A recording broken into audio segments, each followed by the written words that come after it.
First up, parents prank daughter and punish her when she gets upset. Okay, this is gonna kinda be a rant, but a little context first. My dad has promised my older sister, 16, a car for a little under a year now, and my dad has had the money to.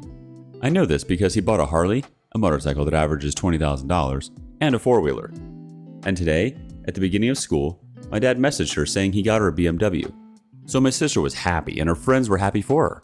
But when we got home today, she found a toy BMW, the ones the little kids drive, and she was of course upset. And when she showed she was upset and cussed, our mom took away her phone. It also doesn't help that one of her closest friends is telling her, "It's your size," and laughing at her. She is 5 foot tall on the dot. And when my dad got home, he threatened her by saying he would get her fired and get her removed from robotics, which would get rid of her scholarship. Alright, time for some comments. Fancy Introduction 60 says, "You clearly have an a-hole for a dad. So sorry this happened." Yopi's response, "Yeah, both of my parents are very religious and very conservative, so they also think masks don't work and the vaccine is bad." Dogs Raising Cats says, "They'll think their pranks are hilarious when they're old and their daughter and her family never visit or return their calls." And a last comment before moving on from Archer Go. "Tell your sis to play a prank on them.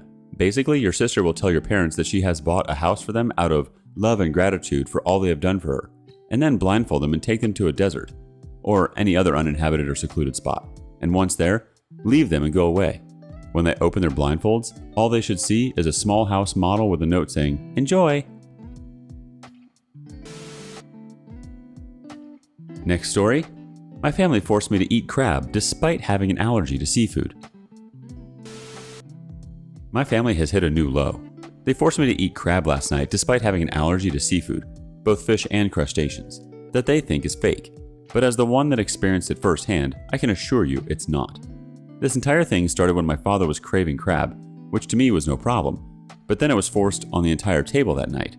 My prior experience with the allergy was from McDonald's filet of fish, or similar, that caused my throat to tighten, still allowing air to pass. After approximately a half hour, along with a slight headache and slight nausea. The same thing happened last night, but they still don't respect the allergy. When I noticed I am not comfortable eating crab for dinner, but would eat the other offerings, they told me, "Shut up and eat the crab. We're trying it too." The catch, they don't have the fish allergies and think that testing my sister, who came back clean, would mean that I am not allergic. I was in a world of discomfort last night and I am convinced that it was an allergy despite their pushback. I know to avoid all shellfish now, but I'm worried they will force me to eat lobster or something and not have the fish separated at the restaurants.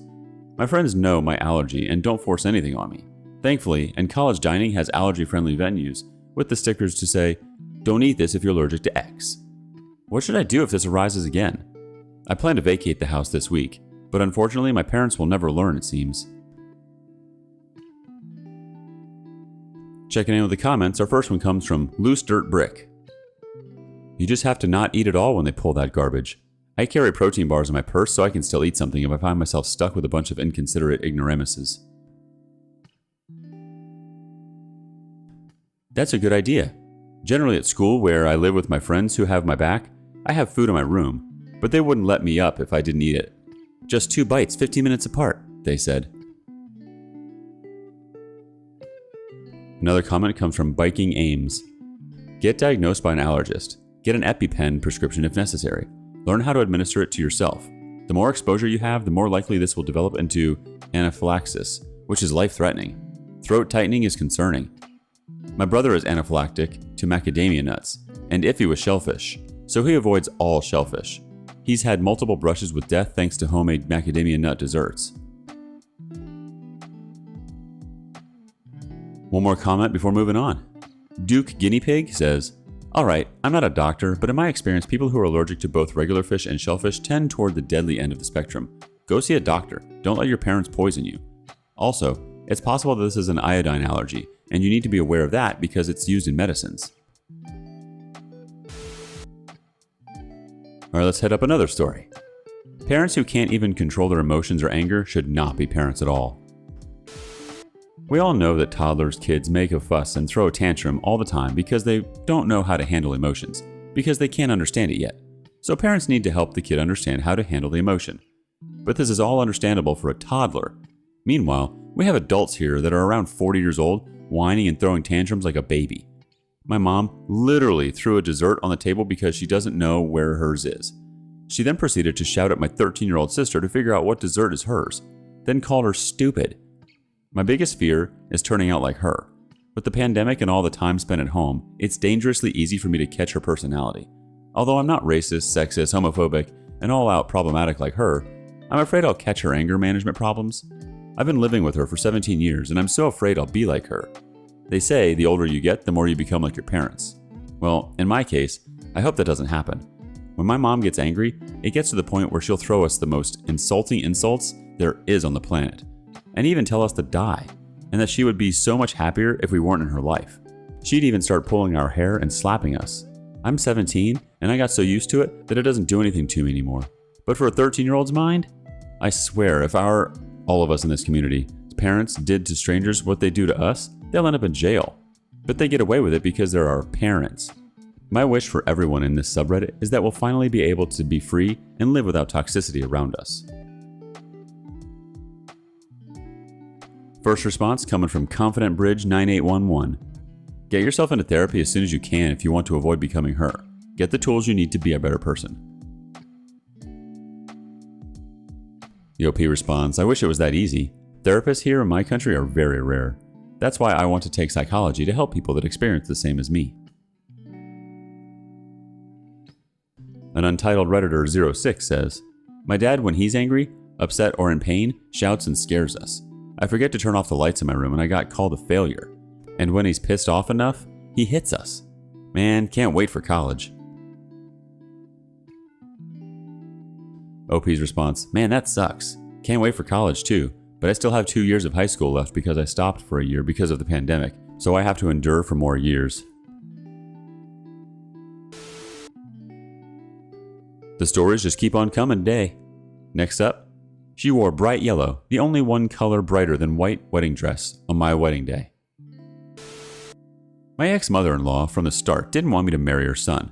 When I asked her for her blessing, she said she wouldn't give it, that we were too young. Fair point, we were both 20. We went ahead and started to plan anyway. He said he could warm her up to the idea. We had an engagement party and mother-in-law insisted on getting the cake for the party. She didn't like me, so I was confused. I was trying hard to change that though, and really wanted her to accept me. The cake arrives, she takes it and hides it to surprise us in the middle of the festivities. She brings it out once the party is rolling, opens the lid in front of everyone with a congratulations whoop-la. I looked down in front of everyone. She had it decorated with our names. She spelt mine one wrong. I confronted her after and asked her why she did that. Her reasoning was that it was too much effort to find out how my name was spelled. I was planning the wedding, and she was moaning to my fiancé about not being involved in the decisions. She didn't even approve of the wedding, so I never asked her for help. I thought she was hard against it. So one day, she corners me in the kitchen and demands I put her daughter in the wedding. I only had one bridesmaid and one flower girl to keep the costs down, as my parents were paying for everything. She didn't offer a dime. I felt trapped, so agreed and had to pay for everything myself: fabric, seamstress, and accessories. Next came the wedding day. I turned up to the ceremony, and as I walked down the aisle to my groom, there she was, standing so close to the back of the groom, her son, that the best man was shoved out of the way. Her wearing the brightest, yellow, frilly, long gown I had ever seen, holding a bouquet of flowers. Yellow like the color they use for high-visibility vests for a reason. I also noticed my own oldest sister and niece in white gowns and couldn't believe my eyes. My entitled sister is another whole story. I'm not sure where to post that can of worms, but anyway, back to the dragon-in-law. Mother-in-law. She spends the entire day and night at our wedding telling all the people we hired for the event what to do and how to do it, as if she's paying the bill, and sulking when no one paid her attention, demanding, I'm the mother of the groom, so... insert demand. There were a couple of days in between the wedding and our honeymoon. Mother-in-law had said, I'll help by paying for your honeymoon as a gift for your wedding. The day comes for us to leave on our honeymoon. Last minute, she informs us that she had told all my husband's aunties, her sisters, husbands, and family not to give us anything, as she would be covering it. Then tells us our wedding gift is money, but it's in the form of wiping a debt of $150 that my ex-husband had borrowed off her before we had met. So consequently, we got nothing from his entire side of the family for the wedding. To top it all off, A few years later, when I fell pregnant with our first son, I had to stop pillioning with my husband on the back of his motorbike for the safety of the baby. She bought me a black t-shirt that said, "I'm the bitch that's fallen off the back." When she gave it to me, she said, "I got this for you to wear on the bike, but when son comes to visit me, you can't come anymore. Oh, what a shame." By the way, I am divorced from this guy and have zero contact with his mother now. Let me know if you want part 2 of my oldest sister who wore white to my wedding and stole my sister's boyfriend. Next up, entitled stepmom stole my prescription pain medication. She took 5 pills a day. This story takes place in the mid-2000s when I was in high school, 15, 16 years old. I was in a lot of after-school activities such as band. I played the flute and piccolo, and cheerleading. These activities required me to use my hands a lot, but unfortunately I had this horrible seed wart on my finger that was pretty massive in size and had started to cause me a great amount of pain while playing my instrument and writing. I had tried a number of different things to try removing the wart at home, such as freezing it, but these attempts were unsuccessful. So, after years of this, I decided to schedule an appointment with my family general practitioner to surgically remove the wart. The surgery went well, wart removed and finger stitched up. So, my general practitioner had prescribed me some pain medication, hydrocodone, 30 pills to be exact, as the surgery had left a huge hole on the side of my finger. This medicine was supposed to last for the next few weeks, till the follow-up appointment to have the stitches removed.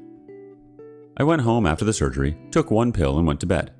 The next day, I took a pill that morning and that evening, so a total of 27 pills should be remaining. I had skipped the next few days, 5 days, because I did not want to go to school or band practice on hydros, but the pain got too great on day 5. I had to take one.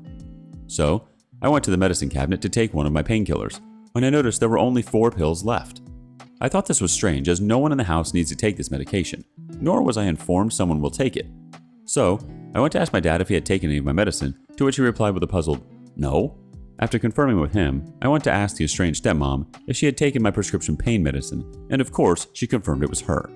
She had claimed she needed to take some of my pain medicine because she had a headache. I was so angry, as she just stole my pain medication. 23 pills in 5 days, while I'm sitting here with a massive hole in my finger. Of course, she starts to play the victim card, as she can clearly see I am angry at her and not accepting her excuses. I ran up to my dad to tell him what she is doing with my pain medication, only for him to say, "Hey, you know you shouldn't do that." It was at this point I knew I better keep all my medications away from her. I ended up moving out shortly after graduating high school and starting college. It wasn't until after I started college that I realized she had cashed out my college fund a long time ago, but that is a story for another time. First comment comes from Beba420. 23 in 5 days? Okay, so I'm a freaking pothead. Suffering from emotional trauma, depression, and addictive personality, and a whole lot of other crap. I also enjoy taking painkillers. I get prescribed them all the time. They're fun and help a lot. Even I think 23 in 5 days, that's almost 5 a freaking day, is an insane amount. Is your stepmom okay? Does she need to see a therapist? Because seriously, that's crazy. I'm sorry, if I was your stepdad, I'd have only stolen 1 or 2, 3 max. Next comment comes from Mental Dragonfruit 35. Is your stepmother my mother? Because wow, same. She stole my grandma's meds while she was home in hospice dying of cancer. Even stealing the college fund was the same. My mother decided she needed a new Harley-Davidson motorcycle more than I needed an education. So she forged my signature and stole the money. I still got my college education out of spite. I wasn't going to allow her to rob me of the future I saw for myself. I'm still paying for the loans, but I did it. Living well was my best revenge. One more comment from Tuna Tofu. That is felony drug possession she's got going on there. That's a police report and a trip to rehab. Nobody takes that much med without a prescription unless they are an addict. Okay, last story is an interesting one. It's from Doth Taraki, posted in Mother-in-Laws from Hella. She tried to sell her daughter to a politician for reputation. I feel a bit bad for posting this. She's a widow, and apparently she was such an all-out mom for my wife since childhood, industrious, taking risks, never spoiling her 2 kids. My wife and her younger brother of 6 years. When I first met her, back when my wife and I were still dating, long-distance relationship for 7 years, she was solid. Look, I just need to see your diploma before I allow you to date my daughter. Respect. Absolute salute. Her daughter was 2 years ahead of me in college. already graduated as a nurse, and has a bright future. Then, when we broke up, mother-in-law saw to it to introduce her daughter to the most influential people in their place. Rich young men, soldiers, officers. Depressed old me was struggling, but I respected everything. That's normal for parents to do. Now, it's important to note that while we were still dating in college, my wife would tell me stories about her mom dating men in uniform, who had families. My wife confronted her mom about it, but mother-in-law just said it's her life and everything she was doing was for her kids to succeed in life. Even when we broke up, I was angry with my ex back then for listening to her mom and joining the state pageant. She learned a lot about how to be a bitch from her mom, how to converse with dirty people, and play along with their jokes. My ex started wearing skimpy clothes, hung around with politicians' sons trying to win her over. She never let anyone date her, and she was open to courtships, but she never dated with them. I was her first, and she was determined to get back to me after I graduated college. When her mom found out that she was rejecting suitors left and right and was still contacting me, she became more aggressive. My ex won the state pageant. Instant celebrity in their place. More suitors, young and old. Her mom welcomed them all in their house. She doesn't care if a pig was courting, as long as they have money. My ex was enjoying the spotlight, but she was starting to get anxious because her mom was endorsing her to the politicians themselves, not their sons. Dirty old men who kept bombarding them with, "If it weren't for me, you would have never won the pageant. I also hold the key to your position in the hospital. I can make them kick you out if I want." When my ex realized what was going on, she made a quick getaway and rode the bus to my town. My ex found a job near my place. I was a fresh grad and started working too. We then got back together. She was scared to go back home. Apparently, many suitors were getting angry because her mom promised her to them. A rumor was spread by the governor that he slept with my girlfriend. My girlfriend told me that her mom slept with that same governor when she was younger to secure her work in the hospital. Same governor would send my girlfriend texts on what room number he's staying in the hotel, and her mom would demand my girlfriend to go as gratitude. I was livid. My girlfriend was scared. Even I doubted her at first, considering that the rumors were so widespread already. A politician's son also spread a rumor that he slept with her. My girlfriend said the only time she talked to the guy was when she needed a ride home because her mom would not pick her up late at night. It was set up. Her mom wanted her daughter to screw around like her and get rich in doing so. This was her dream for her daughter. My girlfriend got promoted within a year and was lent a company car. I was jumping from job to job due to my depression. After a year of staying in a tiny apartment, we decided to get married. I know we rushed it, but my wife was scared like crazy and I wanted to protect her. We got married to the dismay of 1,000 people, including our families. Then my wife got fired. She said she has more chances of getting a job than I did. True, but we have to return to her hometown and face all the stress head on. Her mom would tell all the relatives that she offered us to stay in her house. We did for a bit, and it was hell for me. I was expected to clean everything in her house. Dishes, floor, dogs. She does not have a running faucet, so I would fetch water with a hose and fill all her buckets. Now her son. Her son was spoiled as F. I have never believed such idiocracy and irresponsibility and uselessness could exist in such a big young adult. But there his son was. After witnessing it firsthand, how mother-in-law would cheat with a guy to sustain her son's BS hobbies and buy him everything he wants, me and my wife bailed out. We rented a small place, tried to return to a normal life. My wife was healing, then she got pregnant. I don't know why, but she suddenly said she wanted to live with her mom again when the baby came out. I disagreed, but when she gave birth, she was desperate for a mother figure to assist her. So here I am now, back in their house again. Mother-in-law is not wanted by father-in-law's family, so when my baby arrived, she would use my son as a passage to get accepted again. She would use my son to gain favor in places she wants to go, saying she's planning a party for my son. People would give her discounts in resorts and hotels. Then she'd go out with her son, leaving me and my wife and my baby at home, with the reason that the baby might get COVID if we went out with them. I try not to blame my wife for bringing us back to square one, but it's my fault for not being able to afford another new place on our own. My work is minimum wage and I don't want to leave my son in his grandma's care, so I asked my wife to stay at home and watch over him while I work. Mother-in-law would always see to it to comment on how dirty and messy her house is. My mom would always tell us, as a family, that my baby niece's mess is always welcome in her house. Scattered toys and glue that holds the family together. Well, this is not family.